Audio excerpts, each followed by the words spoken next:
Dawn by mxmtoon. Yeah. We'll figure out how to pronounce that. I always want to know how to say her name. I'm like Tune MXM This MXM Tune. this was one of your, if not music recommendations, you've mentioned this in like a singles Yes, segment or something like that, because I believe with Fever Dream, for yes. sure. But it's 7 songs, 20 minutes long. To me, this is the little thing in Spotify, right, or different places where it says Pop Rising. This is the epiphany of Pop Rising because we're seeing somebody who has an arc that can be quite high to me. With her sound. Yeah, for indie, it's very approachable. There are some things that bordered onto pop, and there was actually like my more uncomfortable moments with the album because I know her as more of like this really like indie like wonder kid kind of thing. But like it's really good. It's a genuinely good listen. Her voice is incredible because if you hear her talk in interviews, her speaking voice sounds completely different than her singing voice. You would not like contribute the two to each other, which is crazy to say. It's fun, and it's also it shows you the power in her voice too. Also, I think she's like 19 or something. Yeah, like she's very young as well. Young. She's in this really cohort of like you can see them like. Yeah, exactly. So Fever Dream is a single I talked about months ago, and it is still fantastic. I really like it for a pop song in a way because it's the indie pop genre, which is very interesting because there isn't too many people doing the indie pop genre. They've gone more into indie grunge and stuff, and I've already ranted about that plenty of times. Yeah. And anyways, a lot of the indie pop people became way too poppy, and then that genre, there's not too much there. This is somebody who she's like taken over that space and made it her own in a way. Fever Dream's fantastic with that. There used to be you. This might be the only song I didn't really like on the drop because I thought it was the production of it. Anything is a little too choppy just for me, but I can appreciate it.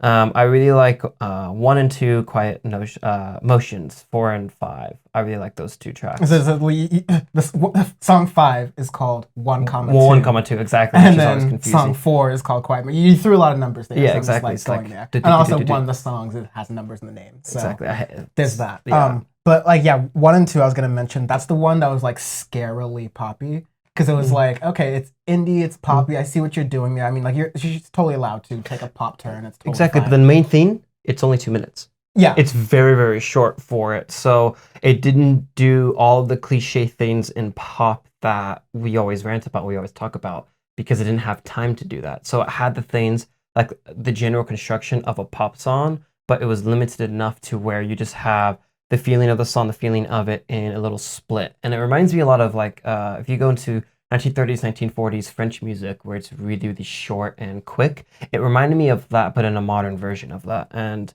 because all these songs, the longest song on here is 3:30. All of them are about the 2:30 to 3-minute mark. Yeah. And for that, it reminded me of that style of music, which you don't get to hear that often. So that's it's definitely happening more because the songs are getting shorter. We talk about like the economy of music. Yeah, but it's with like the because not the Weeknd, but the Vampire Weekend. Vampire Weekend doing that, and we can tell that with certain people when they're doing it as an art form or when they're doing it to cash in. Because you get that with some trap artists where they're doing that to literally just play the numbers and get more money out of it, and then you have other artists who are doing it because it's an art form. You even get that in rap too. Like some rap songs, you can say with Earl Sweatshirt, he does it shorter, so that way he makes it a little bit different for it. And that's what you get with Dawn. You get that with her sound is a little bit shorter, and it gets straight to the point, which is what I like about it. And then all the indie stuff and the sounds are great as well.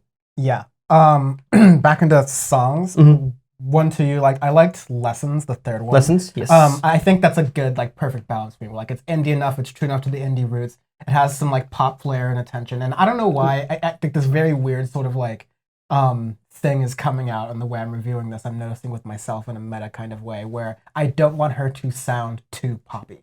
Like, no, I feel do not. Like, cringy about that. I don't want, because she can be a lighter version of Lorde if she plays her hands the right way. Because that's the one thing with Lessons. In the middle of it, it sounded similar to Ribs, if you know that song from Lorde, in the construction of it. Kind of almost the blending of pop and house, and then putting that into somebody who has a gorgeous voice in the middle of it. It had that style of it. And I'm like, that's one thing with her arc. I'm like, if she plays her cards the right way and has the right people around her and keeps true to herself, man, she'd be very, very good. I hope. Exactly. She's good as is. Exactly. And she's not the kind of person who's going to stay stagnant. No. I know that. Exactly. But yeah, this is a very good album. on my arbitrary scale, I'm gonna give this Dr. Bronner's Heal Earth soap. Woke soap.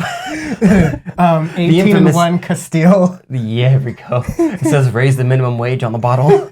The wokest soap of them all. They recently tweeted from their Twitter account, legalize medicinal psilocybin.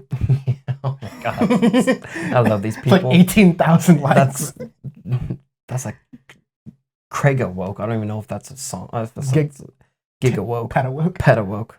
What about you? This is fabuloso, babe. This is that straight up. That's that Mexican shit. You know, fabuloso works. No matter what stench you got in there, it's purple. It gets in there, and it just works wonders. Fabuloso is beautiful.